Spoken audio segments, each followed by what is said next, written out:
A'udzu billahi minasyaitonir rajim. Bismillahirrahmanirrahim. Subhanaka la ilma lana illa ma 'allamtana innaka antal alimul hakim. Assalamualaikum warahmatullahi taala wabarakatuh. Masyaallah, alhamdulillah mga kapatid, mga kababayan, andito naman po tayo sa pagbabasa ng mga aya ni Allah subhanahu wa ta'ala upang tayo po ay magkaroon ng kaalaman at paalaala mula sa ating tagapaglikha na walang iba si Allah subhanahu wa ta'ala. Si Ibrahim alayhis salam, ang ama ng mananampalataya, mga kapatid, siya po ay nagsabi sapagkat ang kanyang ummah ay noong unang kapanahunan ng kanyang siya po ay propeta ni Allah subhanahu wa ta'ala ay nagtatambal sa Allah subhanahu wa ta'ala, maging ang kanyang tatay ni si Azar po ay tatay ni Ibrahim alayhis salam, ay nagtambal talaga sila sa Allah subhanahu wa ta'ala.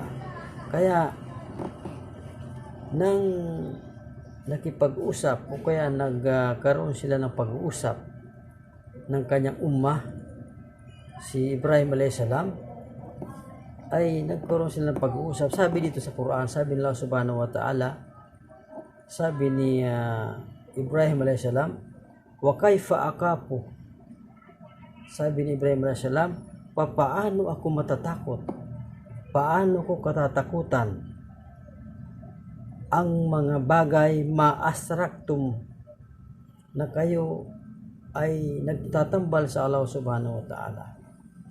Kayo ay nagtatambal, paano ko katatakutan ang itinambal ninyo sa Allah subhanahu wa ta'ala? Wa kaifa akapu maasraktum, wala takafu, hindi kayo natatakot sa Allah subhanahu wa ta'ala, annakum asraktum billah, kayo ay natatakot, hindi kayo natatakot sa Allah subhanahu wa ta'ala. Kasi ang ibig ipakahulugan ng mga tao na kanyang kaum, bakit hindi ka natatakot? Hindi mo kinatatakutan ng aming sinasamba. Nasa ang kanilang sinasamba ay mga rebulto. Noong unang panahon, sila ay tuwirang nagtatambal sa Allah subhanahu wa ta'ala. Kaya mga kapatid, mga kababayan, sinagot sila ni Ibrahim alayhis salam na wa kaifa akapu maasraktum, paano katatakutan ang itinambal niyo sa Allah subhanahu wa ta'ala, na samantalang wala takafu annakum asraktum billah, na kayo ay tuwirang nagtatambal sa Allah subhanahu wa ta'ala. Walam yunadzil bihi alaykum sultan, na wala kayong karapatan, hindi kayo pinahintulutan ng ating tagapaglikha na si Allah subhanahu wa ta'ala na kayo ay magtambal sa Kanya. Ibig sabihin mga kapatid, mga kababayan, na talagang noong unang panahon pa man kay Ibrahim alayhis salam, talagang ipinagbabawal ni Allah subhanahu wa ta'ala ang pagtatambal sa Kanya. Lalo na nung mga napakarami sumunod na mga propeta ni Allah subhanahu wa ta'ala. Ganon din naman ang aral na tinuro ni Allah subhanahu wa ta'ala sa kanyang mga nilikha, na huwag magkakaroon ng ibang Diyos sa pagsamba, maliban na lamang siya lamang ang dapat natin sambahin.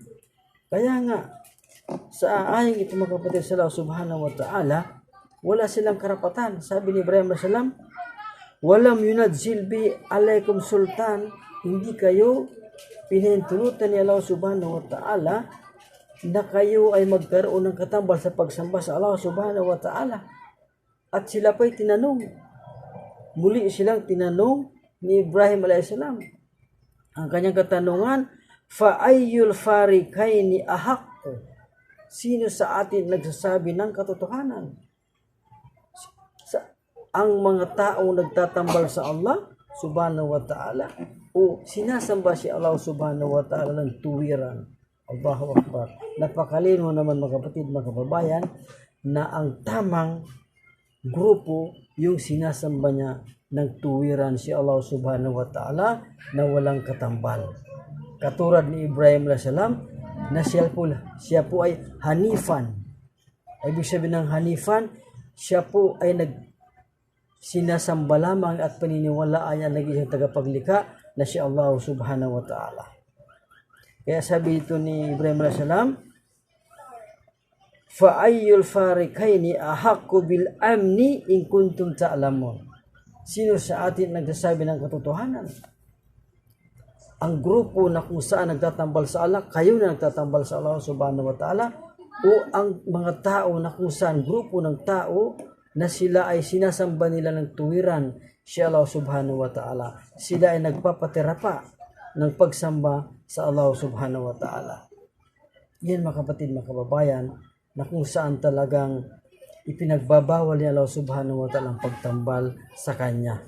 Mapapatawad niya ang lahat ng mga kasalanan maliban sa pagtambal sa Kanya. Hindi niya ito kayang patawarin sapagkat ito po ay pagtambal sa Kanya. Hindi niya po ito kayang patawarin mga kapatid, mga kababayan. Kaya po, kung ano man po ang ating kinaanibang pananampalataya, maliban sa Islam, iniimbitahan po namin kayo. Iniimbitahan po kayo ni Allah subhanahu wa ta'ala na magbalik loob sa Kanya. Magbalik loob tayo sa Allah subhanahu wa ta'ala sapagkat wala na pong ibang pananampalataya na totoo maliban sa Islam. Ang lahat po ng pananampalataya maliban sa Islam, yan po ay puro kaligawan sapagkat wala po sa kanila ang batayan ng Quran. Ang batayan lamang ang Quran at ang hadith ng Nabi Muhammad sallallahu alaihi wasallam.